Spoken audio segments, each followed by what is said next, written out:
She had everything money could buy, but the one thing Eliza Blackwood wanted was the one thing her billions couldn't purchase. When she propositioned the struggling single father with her cold business offer, she never expected his 5 simple words to shatter her perfectly constructed world. A child isn't a possession, Eliza. If you've ever felt that something was missing in your life despite having it all, this story will touch your heart.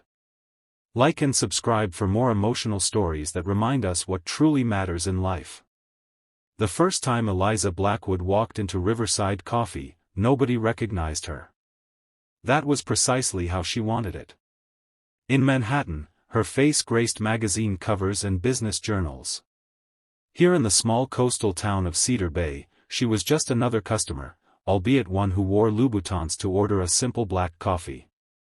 At 38, Eliza had conquered the business world. Blackwood Enterprises had expanded from her father's modest real estate company into a global empire under her leadership. Forbes had recently valued her personal worth at just over $4 billion. She owned penthouses in New York, London, and Tokyo. Her collection of rare art was insured for more than the GDP of several small nations. By any measurable standard, Eliza Blackwood had succeeded beyond imagination. Yet as she approached her 39th birthday, the emptiness that had been growing inside her became impossible to ignore. Her biological clock wasn't just ticking, it was sounding alarm bells. After 2 failed marriages to men who had ultimately wanted her money more than her, Eliza had made a decision. She didn't need a husband. She didn't want the complications of romance. She simply wanted a child, an heir to her empire, someone to love unconditionally, someone who would love her back not for her wealth but because she was their mother. That's when she first noticed him, the barista with the kind eyes and the tired smile. His name tag read, Jack. He couldn't have been older than 35, but there was a weathered quality to him, as if life had already tested him thoroughly. What caught her attention wasn't his looks, though he was undeniably handsome in a rugged, unpretentious way. It was how he interacted with the little girl who occasionally appeared from the back room, his daughter, she presumed.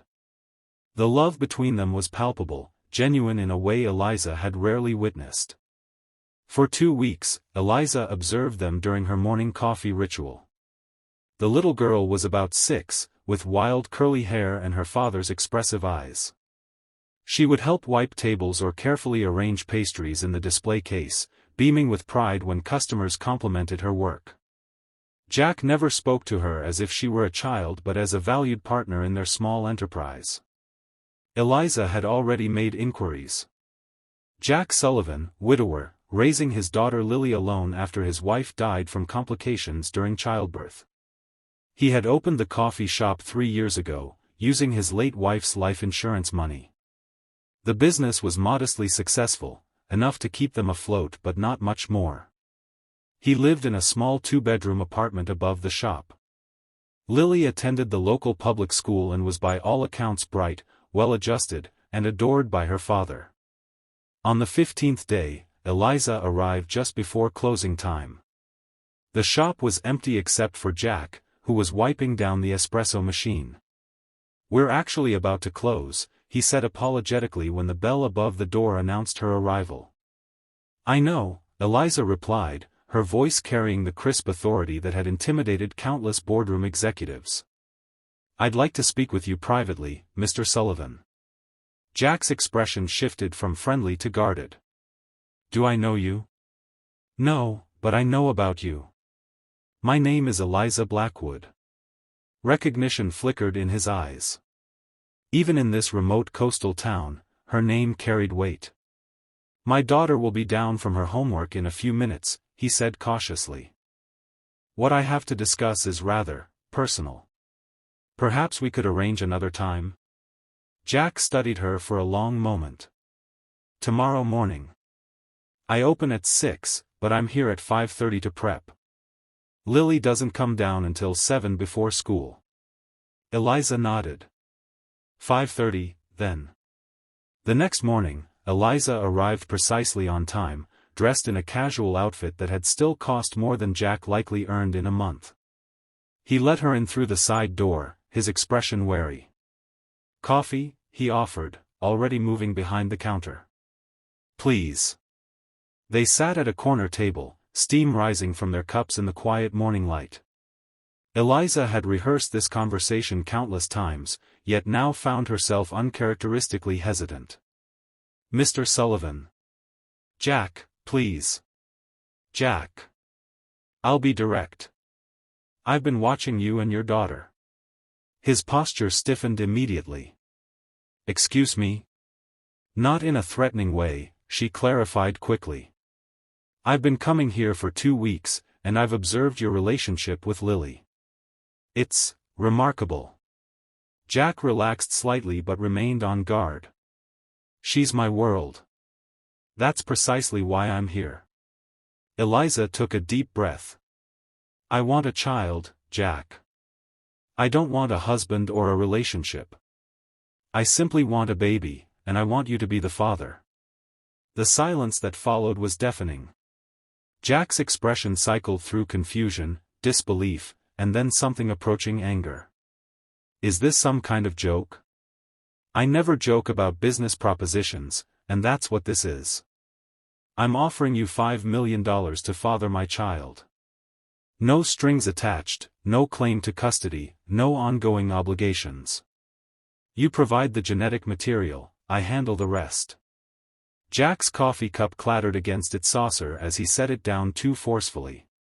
You can't be serious. I'm entirely serious. I've researched you thoroughly. You're healthy, intelligent, and most importantly, you're an exceptional father. Those are the qualities I want for my child.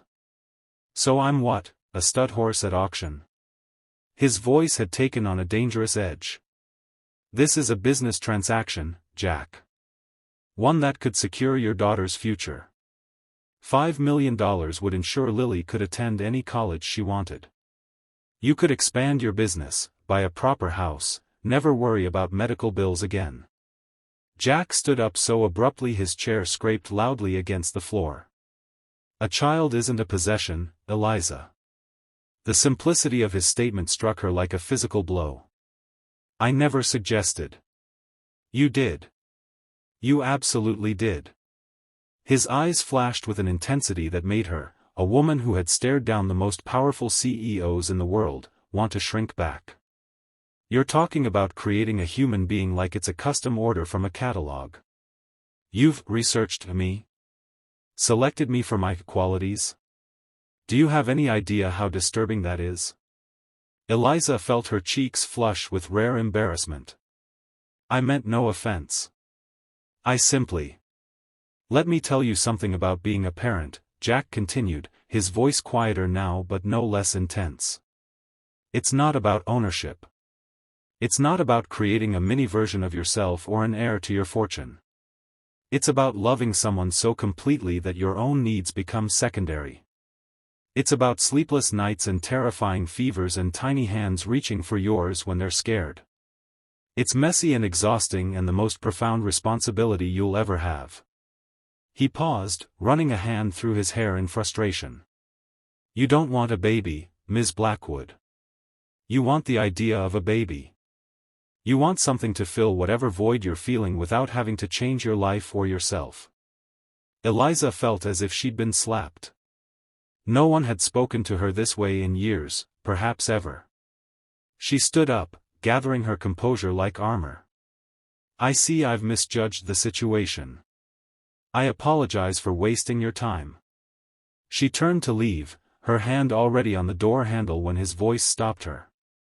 Why do you want a child? The question was so simple, yet Eliza found herself without a rehearsed answer.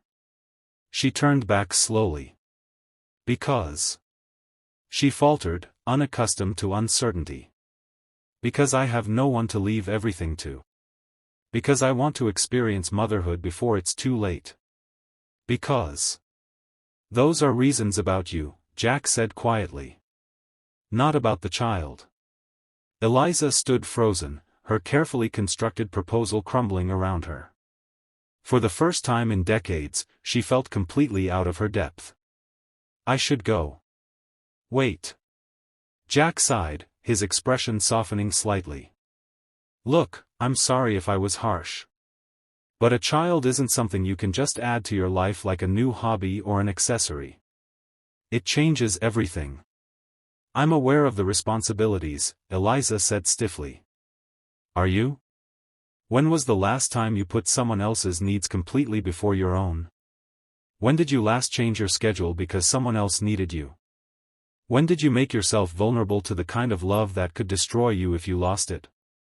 Each question hit Eliza like a dart, finding targets she didn't know existed within her. I should really go, she repeated, her voice barely audible. Jack nodded, but as she opened the door, he added, if you ever want to talk, really talk, about what it means to be a parent, I'm here most mornings. Eliza didn't respond. She walked to her rented luxury SUV and sat behind the wheel, her hands trembling slightly. In 30 years of business, she had never been so thoroughly dismantled in a negotiation. The worst part was that Jack Sullivan hadn't been trying to win anything, he had simply been honest. For 3 days, Eliza avoided the coffee shop. She told herself she was busy with remote work, with calls to her executive team in New York, with anything that would keep her mind occupied. But Jack's words haunted her. A child isn't a possession. The void she had been trying to fill seemed to grow larger, more insistent. On the 4th day, she returned to Riverside Coffee at 5:30 a.m. Jack looked up from where he was measuring coffee beans, surprise evident on his face. I didn't expect to see you again, he said. Neither did I, Eliza admitted. But I've been thinking about what you said. Jack gestured to the same corner table. This time, he brought over 2 mugs and a French press. The ritual of preparing the coffee gave them both a moment to gather their thoughts. I want to understand, Eliza said finally. Tell me about being Lily's father. Jack looked at her for a long moment, as if assessing her sincerity. Whatever he saw must have satisfied him, because he began to speak. When Sarah died, Lily was less than an hour old. The doctors put this tiny, red, screaming bundle in my arms, and I had never been so terrified in my life. I had just lost my wife, the love of my life, and suddenly I was solely responsible for this new person. He paused, his eyes distant with memory. I didn't sleep for what felt like weeks. I was grieving and trying to keep a newborn alive and wondering how I could possibly do this alone. Eliza listened, transfixed by the raw emotion in his voice. The first time she smiled at me, really smiled, not just gas, I cried for an hour. Because in that moment, I realized that despite everything, we were going to be okay. We had each other. He poured the coffee, the rich aroma filling the space between them. Parenthood isn't something you can schedule or control. It's 3 a.m. fevers and first steps and nightmares and skinned knees. It's watching this person you created become themselves, separate from you, with their own thoughts and feelings and dreams.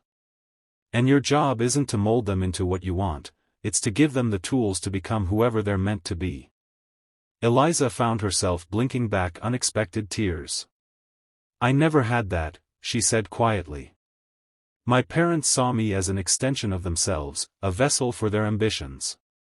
I was sent to boarding school at 7. My father reviewed my report cards like quarterly business reports. Jack's expression softened. I'm sorry. That sounds lonely. It was. It is.